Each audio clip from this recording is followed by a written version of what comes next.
A la mañana siguiente, mi teléfono no dejaba de vibrar. 22 llamadas perdidas. El nombre de mi hijo aparecía una y otra vez en la pantalla como si quisiera atravesarla. No contesté. Me quedé sentada en la orilla de la cama con el celular en la mano, escuchando el silencio de mi casa. La noche anterior había aceptado algo que ninguna madre debería aceptar jamás: ver la boda de su propio hijo por una pantalla. Y aún así había respondido con calma. Está bien, les deseo felicidad. No grité, no supliqué, pero algo se había roto y ellos apenas comenzaban a notarlo. Me llamo Rosa María Hernández. Tengo 62 años.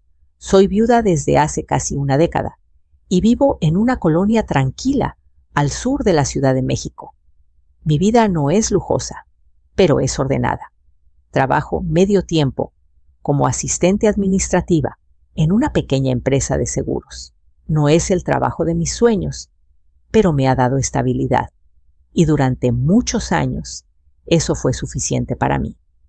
Tengo un hijo, mi único hijo, Daniel, 33 años, inteligente, educado, con una sonrisa que siempre lograba convencerme de que todo estaría bien. Lo crié prácticamente sola desde que su padre falleció de un infarto inesperado cuando Daniel apenas tenía 19. Desde entonces, mi vida giró en torno a una sola misión: que mi hijo nunca sintiera que le faltaba algo. Quizá por eso, cuando Daniel me llamó hace un año para decirme que se iba a casar con Lucía, yo lloré de emoción. No porque no supiera que algún día pasaría, sino porque una parte de mí aún veía a ese niño que me esperaba despierto cuando yo llegaba tarde del trabajo. A ese joven que me decía: no te preocupes, mamá, yo puedo con esto. La boda sería en Cancún. Algo sencillo, mamá, pero bonito, me dijo Daniel. Yo asentí, aunque sabía que sencillo y Cancún rara vez van de la mano. Aún así, no dudé. Ayudé con lo que pude. Primero fue el anticipo del salón frente al mar, luego el fotógrafo, después parte del banquete. Cada transferencia la hice sin pensarlo 2 veces. Era mi hijo. Era su día. Yo no necesitaba nada más. Lucía siempre fue correcta conmigo, educada pero distante, de esas personas que sonríen sin que los ojos acompañen el gesto. Nunca discutimos, nunca tuvimos problemas abiertos, pero tampoco hubo verdadera cercanía. Yo me decía a mí misma que era cuestión de tiempo, que cuando fuera su suegra, cuando llegaran los nietos, todo cambiaría. Hace 3 semanas, Daniel y yo hablamos por teléfono. Me contó de los últimos preparativos, de los nervios, de lo rápido que se estaba yendo el tiempo. Yo le pregunté por los vuelos, por el hotel, por los detalles. Él me respondió con frases cortas, distraídas. Pensé que era el estrés. No quise presionar. El mensaje llegó un martes por la noche. No fue una llamada, no fue algo dicho de frente, fue un texto de Lucía. Hola Rosa, queríamos comentarte algo importante. Por temas de organización y decisiones familiares, hemos decidido que la boda será muy íntima. Si quiere participar, puede verla por livestream. Esperamos que lo entienda. Leí el mensaje 2 veces, luego una tercera. Sentí como el aire se me iba quedando atrapado en el pecho. No decía lo sentimos, no decía nos duele, solo decisiones familiares. Como si yo no fuera familia. Lo que más dolió no fue el mensaje en sí, fue lo que vino después. Le escribí a Daniel, algo corto, algo simple. ¿Esto es verdad? Pasaron varios minutos antes de que respondiera. Sí, mamá, es lo mejor. Así evitamos problemas. ¿Problemas? Yo era el problema. Me quedé sentada en la cocina, mirando la mesa donde tantas veces comimos juntos. El café que me había servido se enfrió sin que yo diera un solo sorbo. Pensé en todo lo que había hecho para llegar hasta ese momento, en todas las veces que puse sus necesidades antes que las mías, y aún así, ahí estaba siendo apartada como un estorbo. Quise llorar, de verdad quise, pero no pude. En lugar de lágrimas, sentí una calma extraña, una quietud pesada, como si algo dentro de mí hubiera decidido detenerse. Escribí mi respuesta con manos firmes. Está bien, les deseo felicidad. Nada más. Apagué el teléfono. Me fui a dormir temprano. No recé. No pensé en discursos ni en reclamos. Solo cerré los ojos y dejé que el silencio me envolviera. Por la mañana, el sol entraba suavemente por la ventana. El mundo seguía igual. Me preparé para ir al trabajo como cualquier otro día. Me puse una blusa azul clara, la que siempre me hacía sentir tranquila. Me serví café. Fue entonces cuando vi el teléfono. 22 llamadas perdidas. Daniel. Lucía. Números desconocidos. Mensajes sin leer. No abrí ninguno.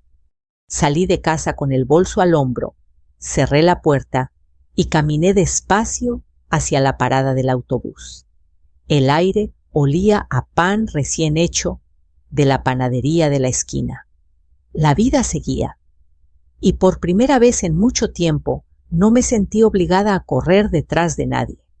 No sabía aún qué iba a pasar. No tenía un plan. Solo sabía una cosa: había aceptado ver la boda de mi hijo por una pantalla. Y ese está bien, iba a tener consecuencias que ellos todavía no imaginaban. El trayecto al trabajo esa mañana fue silencioso, demasiado. El autobús avanzaba lento entre el tráfico y yo miraba por la ventana sin ver realmente nada. Árboles, anuncios, gente caminando con prisa. Todo parecía normal, pero dentro de mí algo se estaba acomodando de otra forma. No era enojo, tampoco tristeza abierta.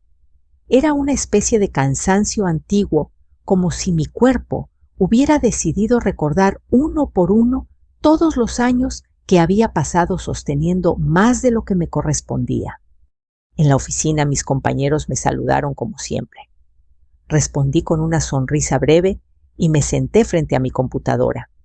El sonido del teclado, el murmullo del aire acondicionado, el olor a café recalentado, todo era familiar. Y fue precisamente esa rutina la que me llevó hacia atrás, hacia los recuerdos que casi nunca me daba permiso de revisar con calma. Criar a Daniel sola no fue una tragedia, pero tampoco fue fácil. Cuando su padre murió, yo tenía 49 años y un miedo que no sabía cómo nombrar. Recuerdo estar de pie en la cocina una tarde cualquiera, mirando la despensa casi vacía y haciendo cuentas mentales. No lloré entonces. No había tiempo. Había que seguir. Siempre había que seguir. Tomé trabajos extra. Me quedaba hasta tarde. Acepté responsabilidades que no me correspondían porque necesitaba cada peso. Daniel estudiaba ingeniería y yo estaba decidida a que terminara. Cuando me preguntaba si estaba cansada, yo le decía que no. Mentía con una sonrisa. Pensaba que el cansancio era algo que podía posponerse. Cuando quiso mudarse a Querétaro, por su primer empleo, yo pagué el depósito del departamento. Cuando ese empleo no funcionó y regresó con el corazón roto, yo no hice preguntas incómodas. Le preparé su comida favorita y le dije que todo iba a estar bien. Cuando conoció a Lucía y me habló de ella con ilusión, yo escuché con atención, aunque una pequeña voz dentro de mí me advirtiera que ella nunca me miraba como Daniel lo hacía. Nunca llevé la cuenta de lo que di. Nunca anoté montos ni sacrificios. No guardé recibos emocionales. Eso no es lo que hacen las madres, me decía. Una madre da, y punto. Pero sentada ahí, frente a la pantalla, empecé a ver mi vida como si fuera una película ajena. Me vi cancelando vacaciones, usando el mismo coche por 15 años. comprando zapatos baratos para poder enviarle dinero extra cuando él lo necesitaba. Me vi diciéndome a mí misma luego una y otra vez: luego descanso, luego viajo, luego pienso en mí. Ese luego nunca llegó. A la hora del almuerzo no salí con nadie. Me quedé en mi escritorio con un sándwich que no terminé. Revisé el celular por primera vez en el día. Mensajes de Daniel, de Lucía, algunos largos, otros breves. No los abrí, no todavía. No porque no me importaran, sino porque por primera vez necesitaba escucharme a mí misma antes que a ellos. Recordé una Navidad años atrás, cuando Daniel no pudo venir porque estaba muy ocupado. Cenamos solos, mi esposo ya había muerto y yo había cocinado de más. Guardé la mitad de la comida en recipientes que se quedaron días en el refrigerador. Esa noche me dormí temprano, diciéndome que era normal, que los hijos crecen, que la vida es así. Recordé cumpleaños en los que llamé yo primero, visitas que cancelé porque él no podía, promesas de luego vamos. Y ahora una boda en Cancún que yo ayudaría a pagar, pero no a presenciar. Por la tarde mi jefe me pidió revisar unos documentos. Asentí y me puse a trabajar. Él me observó un momento antes de irse. ¿Todo bien, Rosa?, preguntó. Dudé un segundo. Pude haberle dicho la verdad, pero solo respondí: sí, solo un poco cansada. No mentí del todo. Cuando regresé a casa, el silencio me recibió como siempre. Dejé el bolso sobre la mesa y me senté en el sillón sin encender la televisión. La casa olía limpio, a tranquilidad. Pensé en Lucía, en la facilidad con la que había decidido que yo no debía estar presente, en lo poco que me conocía y en lo mucho que había decidido sobre mí. Pensé también en Daniel, en su silencio, en su acuerdo. Eso dolía más que cualquier mensaje. Me levanté y abrí un cajón donde guardaba documentos importantes, estados de cuenta, papeles del banco. Ahí estaba la información de la siguiente transferencia para la boda, una cantidad considerable. Dinero que había ahorrado durante años, pensando que ese día, su día, sería también un poco mío. Cerré el cajón sin sacar nada. Aún no. Me preparé algo ligero para cenar. Comí despacio. Cada movimiento parecía más consciente, más mío. Antes de dormir, revisé el celular otra vez. Más llamadas, más mensajes. No los escuché. Apagué el teléfono y lo dejé en la cocina. Esa noche, acostada en la oscuridad, entendí algo que me tomó décadas. Aceptar darlo todo no garantiza ser vista. Amar sin límites no asegura reciprocidad. Y quizá, solo quizá, había llegado el momento de dejar de ser la mujer que siempre estaba disponible. No sabía qué haría al día siguiente, pero sí sabía que algo había cambiado. Y ya no había vuelta atrás. El miércoles amaneció gris. No por el clima, sino por esa sensación pesada que se instala cuando sabes que algo importante está ocurriendo sin que nadie lo diga en voz alta. Me levanté temprano como siempre. Preparé café. Me senté en la cocina con la taza entre las manos y miré el teléfono apagado sobre la mesa. No lo encendí de inmediato. Por primera vez en muchos años no sentí prisa por responderle a nadie. Camino al trabajo pensé en Daniel de niño, esperando que yo llegara para contarme algo del día. Siempre fui yo la que corría, la que se adaptaba, la que estaba disponible. Esa mañana, en cambio, caminé despacio. Observé a la gente, escuché mis propios pasos. El silencio empezaba a sentirse distinto, no como un vacío, sino como un espacio nuevo que todavía no sabía cómo habitar. En la oficina encendí el celular. Notificaciones acumuladas, mensajes de voz, textos. El primero que abrí fue de Daniel. Mamá contesta: no es justo que nos hagas esto. Sentí un nudo breve en el estómago. Esto pensé, como si mi silencio fuera un castigo, como si responder fuera una obligación. No contesté. A media mañana llegó un mensaje de Lucía, más largo, más elaborado. Rosa, entendemos que estés sensible, pero esto se nos está saliendo de las manos. Daniel está muy estresado. No es momento de dramas. Leí despacio. ¿Dramas? La palabra se quedó flotando. Yo, que había aceptado en silencio, ahora era el drama. Seguí trabajando. Revisé documentos. Hice llamadas laborales. La rutina me sostuvo. Cada tanto miraba el teléfono sin tocarlo. Había algo poderoso en no reaccionar. No era venganza. Era autocontrol. Era por fin escuchar mi propio pulso. Al mediodía, Daniel volvió a llamar. No contesté. Minutos después, un audio de Lucía. No lo escuché. Sabía sin necesidad de oírlo que vendría cargado de explicaciones que no pedí y justificaciones que no sanaban nada. Por la tarde, la insistencia cambió de tono. Mensajes más cortos, más urgentes.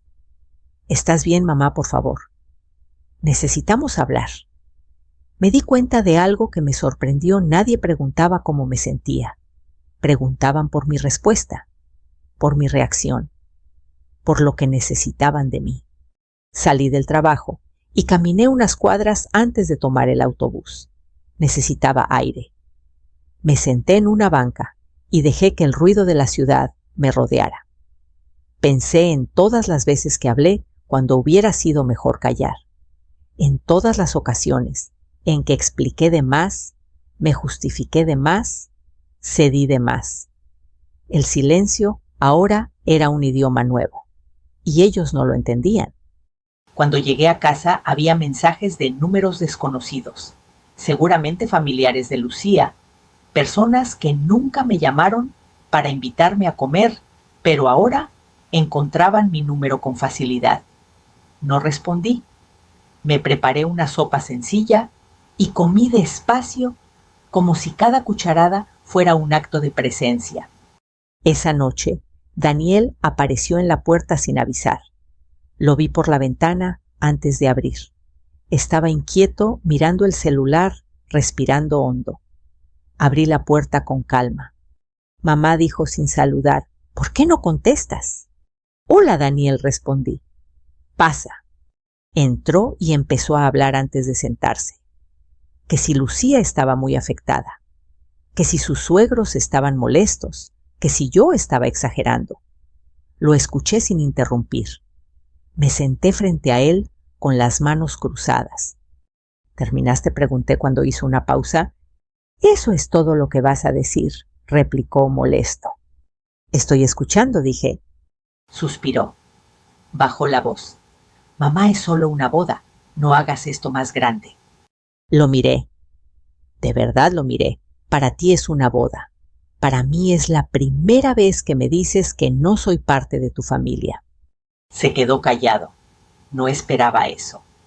No es así, murmuró. Es complicado. Lo complicado, respondí, es aceptar que para estar presente tengo que desaparecer. Se levantó frustrado. Siempre te tomas todo personal. Siempre lo fue, dije en voz baja. Solo que antes no lo decía. Se fue sin despedirse. Cerré la puerta despacio. Me apoyé en ella un momento. No lloré. Me sentía cansada pero firme. El silencio había hablado. Y por primera vez ellos empezaban a escucharlo. Esa noche el teléfono volvió a vibrar. No lo tomé. Me fui a dormir sabiendo que al callar algo se había movido de lugar y ya no encajaría como antes. Dormí poco esa noche.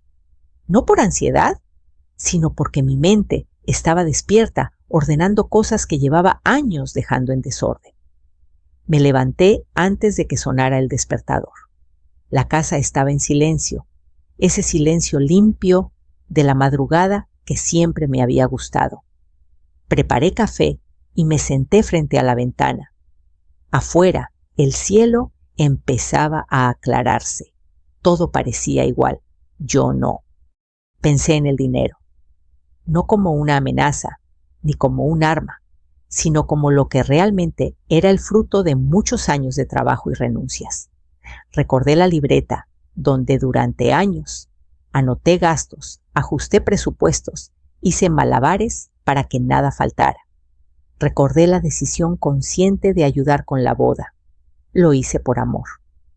Pero el amor, entendí por fin, no debía convertirse en obligación cuando ya no había respeto. Después de ducharme, me vestí con cuidado. Una blusa sencilla, pantalón oscuro. Nada especial. Guardé mi cartera y por un impulso que no cuestioné, tomé también una carpeta con documentos bancarios. Salí de casa sin decirle a nadie a dónde iba. El banco quedaba a unas cuadras de mi trabajo, un edificio discreto de esos que no llaman la atención.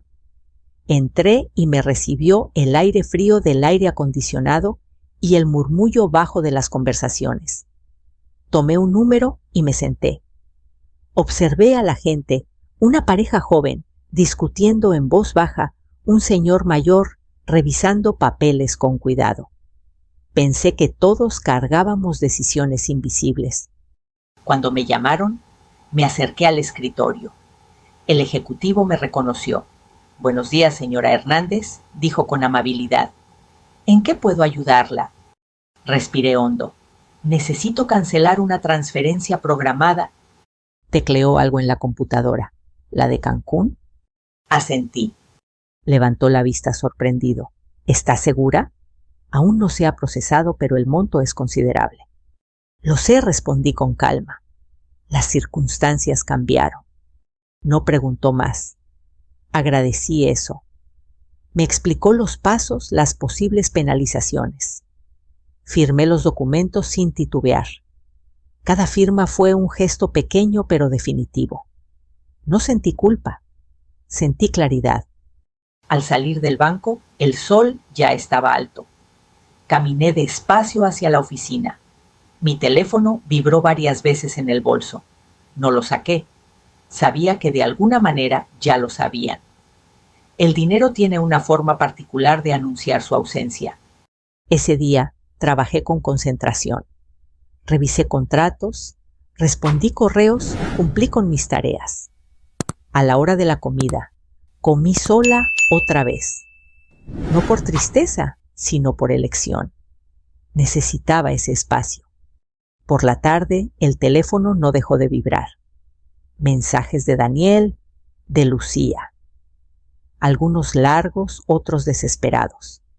Uno decía: «Mamá, por favor, dime que no hiciste nada». No respondí.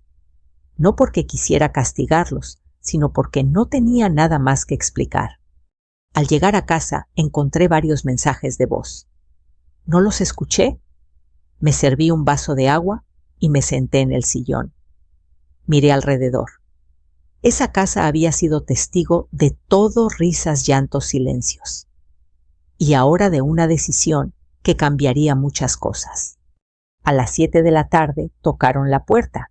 Sabía quién era antes de abrir. Daniel estaba ahí con el ceño fruncido y el teléfono en la mano. Entró sin esperar invitación. «¿Cancelaste el dinero?», preguntó sin rodeos. Sí, respondí. Se quedó quieto. «¿Por qué harías eso?»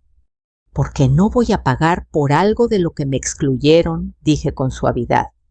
«Es nuestra boda», alzó la voz. Todo estaba planeado con ese dinero.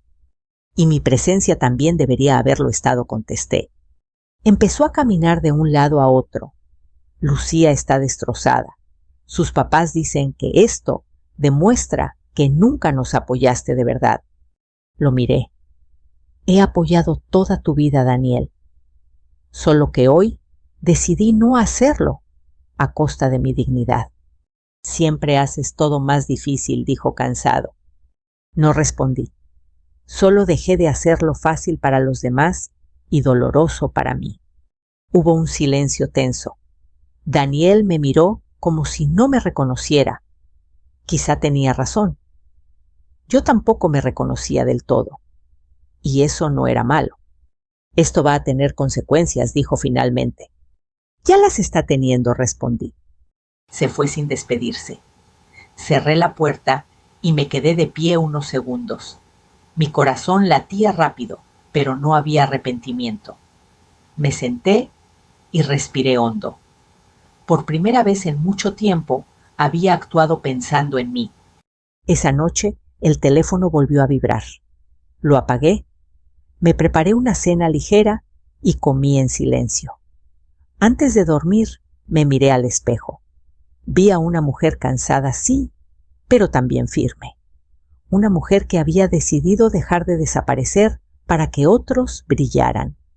Sabía que lo más difícil aún estaba por venir, pero también sabía algo más importante, ya no iba a retroceder. La mañana siguiente comenzó con un silencio distinto. No era el silencio tranquilo de la madrugada, ni el silencio cómodo de una casa ordenada. Era un silencio expectante, como si el aire mismo estuviera esperando algo. Preparé café y lo dejé enfriar sobre la mesa mientras me sentaba frente al teléfono apagado. Sabía que al encenderlo la calma se rompería. Aún así, no sentía miedo. Sentía preparación. Encendí el teléfono después de desayunar. Los mensajes aparecieron de inmediato, como si hubieran estado conteniéndose.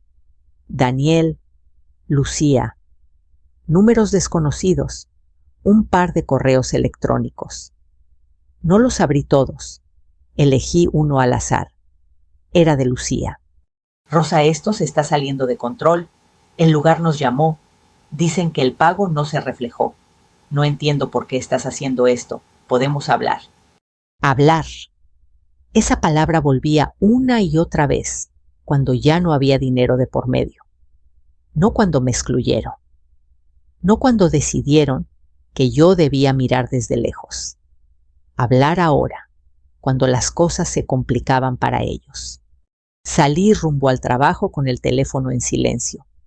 En el trayecto pensé en cuántas veces fui yo la que pidió hablar, la que quiso arreglar, suavizar, entender. Siempre fui la primera en dar un paso. Esta vez me limité a caminar. En la oficina, apenas me senté, llegó otro mensaje, de Daniel. Mamá, por favor. El salón nos dio un ultimátum. Si no pagamos hoy, perdemos todo. No puedes hacernos esto. Leí despacio. No puedes hacernos esto. Como si mi decisión fuera una agresión. Como si yo hubiera provocado el problema y no simplemente dejado de sostenerlo. No respondí. A media mañana, mi jefe se acercó a mi escritorio. Rosa, ¿todo bien?, preguntó con cuidado. Lo miré un segundo más de lo habitual. Sí, dije. Solo es un día intenso. Asintió y se fue. Agradecí que no insistiera. Había cosas que no necesitaban testigos. Durante el almuerzo, recibí una llamada de un número desconocido. Contesté por impulso. Rosa Hernández, preguntó una voz femenina formal. Sí. Le hablamos del banco. Queríamos confirmar que la cancelación de la transferencia fue intencional. Lo fue, respondí. De acuerdo. Solo necesitábamos su confirmación. Colgué y apoyé el teléfono sobre la mesa. No fue un gesto grande, pero sentí que cerraba una puerta. Esa tarde, Daniel apareció otra vez en mi casa sin avisar. Esta vez no gritó, no exigió.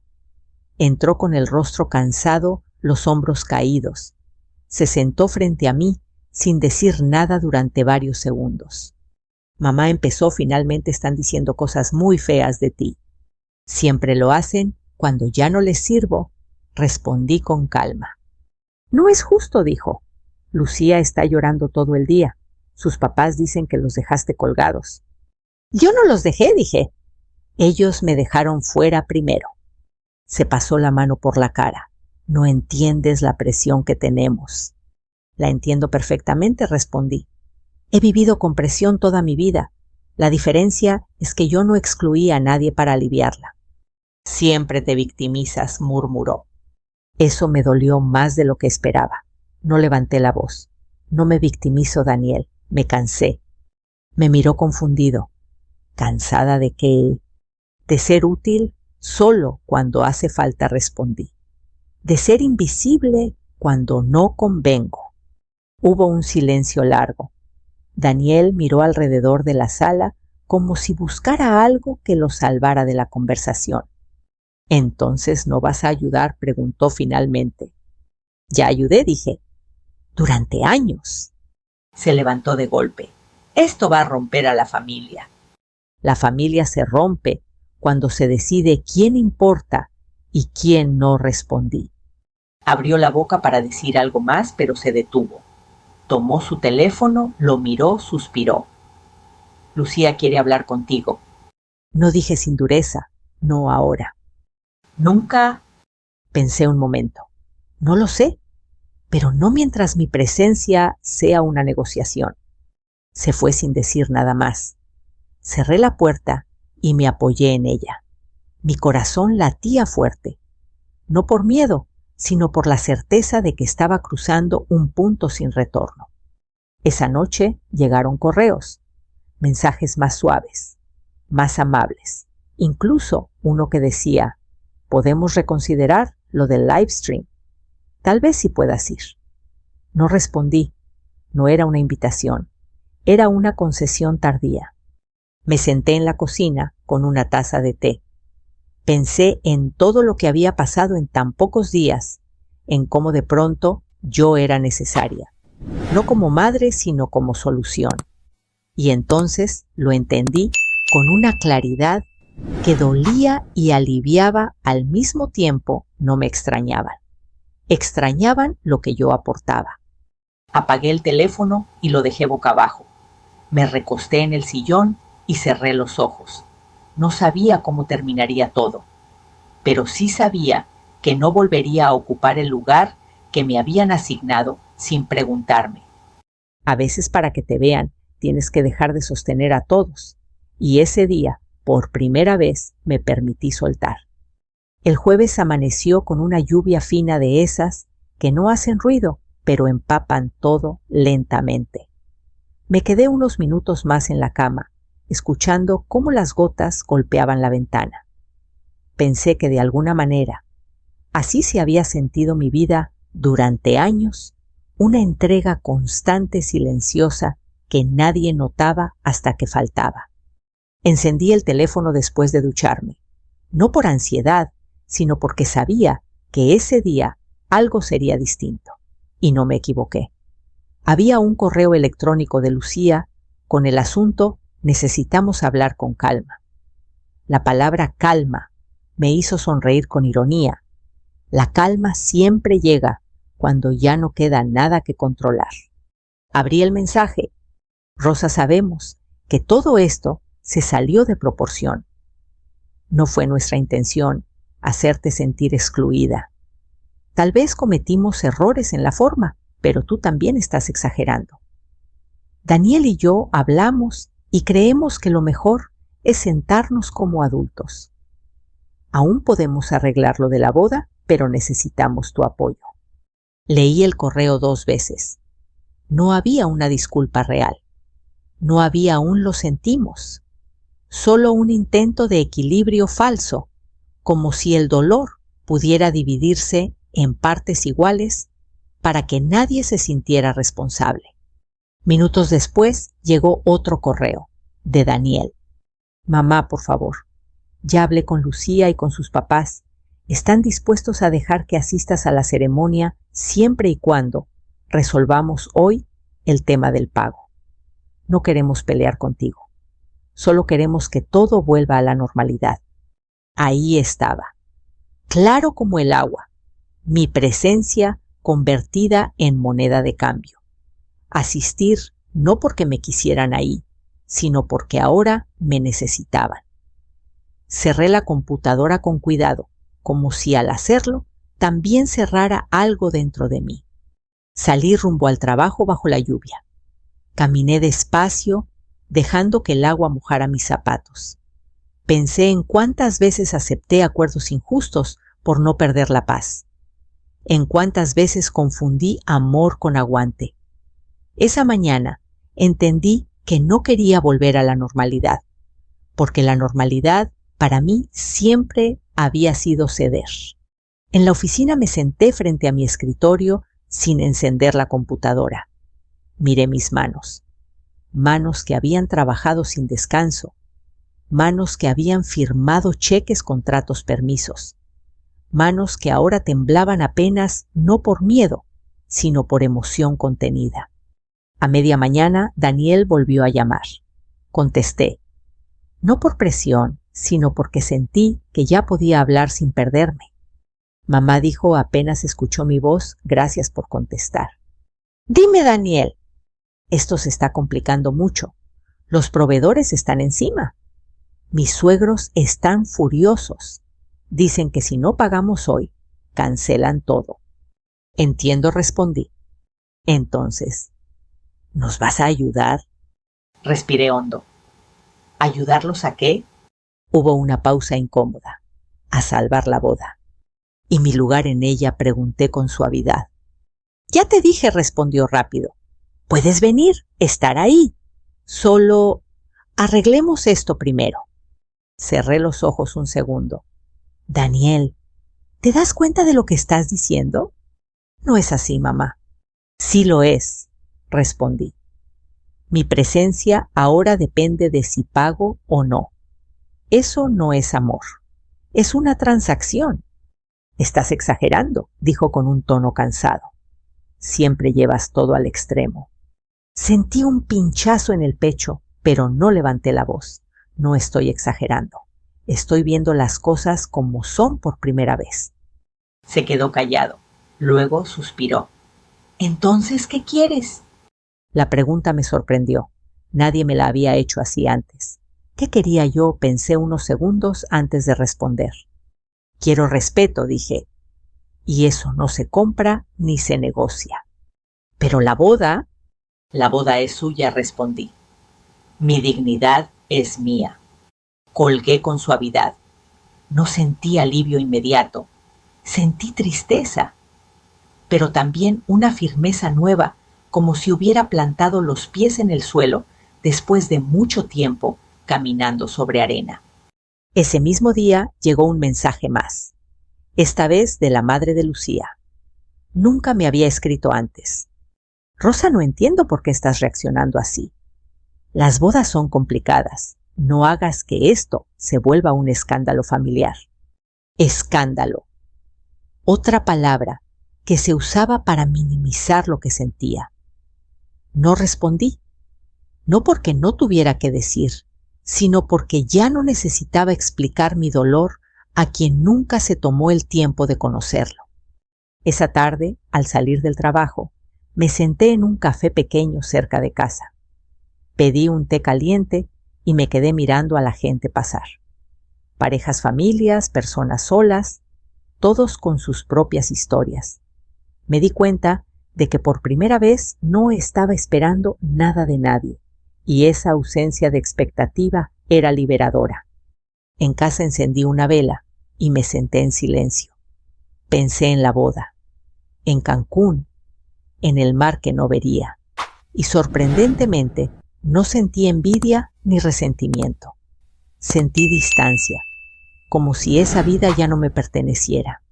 Antes de dormir, revisé el correo una última vez.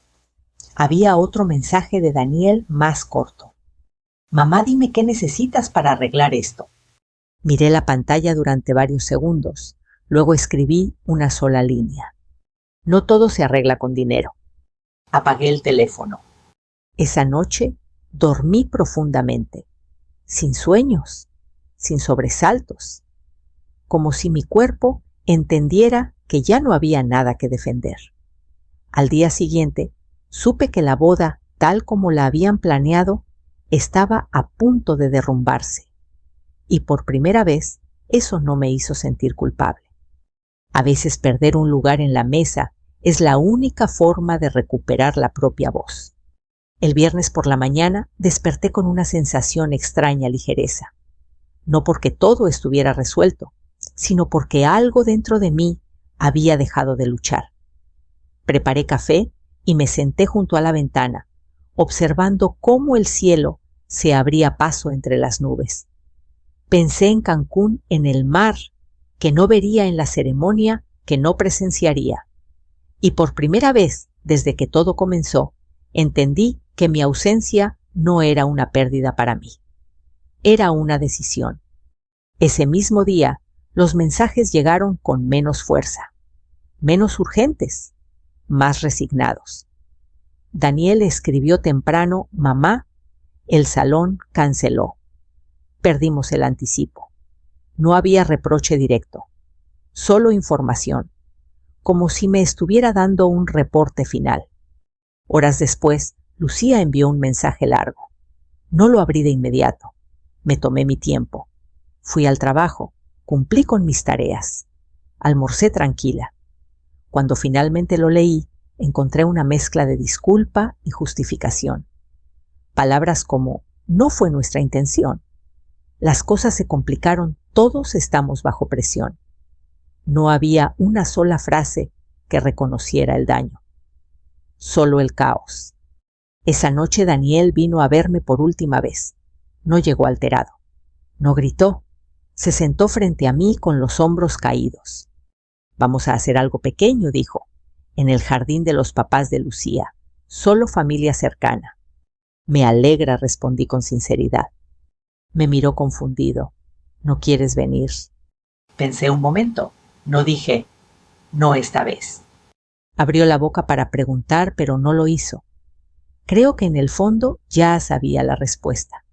Se levantó despacio, me dio un beso en la mejilla y se fue. No hubo drama. No hubo reconciliación. Solo aceptación. Las semanas siguientes fueron tranquilas. Demasiado tranquilas para alguien que había vivido siempre pendiente del teléfono. Daniel llamó una vez más. Lucía no volvió a escribir. Me llegó un mensaje indirecto a través de una tía diciendo que la boda había sido bonita, sencilla. Sonreí. Me alegré por ellos. ¿De verdad? Yo, por mi parte, empecé a hacer cosas que siempre había postergado. Me inscribí en un taller de cerámica. Volví a leer novelas que llevaba años guardadas. Empecé a caminar por las mañanas sin prisa. Conocí gente nueva, personas que no me pedían nada más que conversación. Una tarde, mientras acomodaba la casa, encontré una foto vieja. Daniel y yo, él con uniforme escolar, yo con una sonrisa cansada pero orgullosa. La miré largo rato. No sentí rencor. Sentí gratitud por la mujer que fui y respeto por la mujer que soy ahora. Entendí algo fundamental: el amor no desaparece cuando pones límites. Cambia de forma, se vuelve más honesto y a veces más solitario, pero también más justo. Hoy sigo siendo madre, pero ya no soy una cuenta bancaria ni una solución automática. Soy una mujer que aprendió, quizá tarde, que si mi presencia es negociable, entonces mi esfuerzo también lo es. Que no tengo que desaparecer para que otros brillen. Que la paz no se pide permiso. Si esta historia resonó contigo, si alguna vez sentiste que dabas más de lo que recibías, quiero leerte. Déjame un comentario y dime desde dónde estás escuchando esta historia. Aquí compartimos historias profundas que nos recuerdan que poner límites también es un acto de amor. Suscríbete para no perderte ninguna y sigamos juntas y juntos en este camino de dignidad, claridad y respeto.